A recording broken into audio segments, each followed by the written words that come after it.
Di biro ang hamon ng buhay. Araw-araw, laban, kayod at pagsusumikap. Parte na ng relasyon namin ng pag-rides. Isa ito sa mga bonding namin to relax. May mga umaasa sa akin.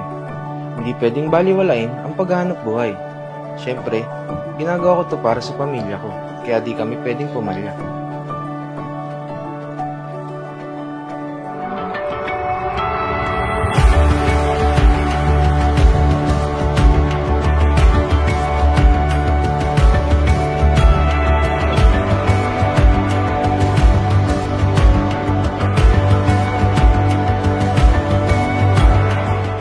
Ang sarap sa pakiramdam na uuwihan mo sila, tapos bibigay mo yung kinita mo.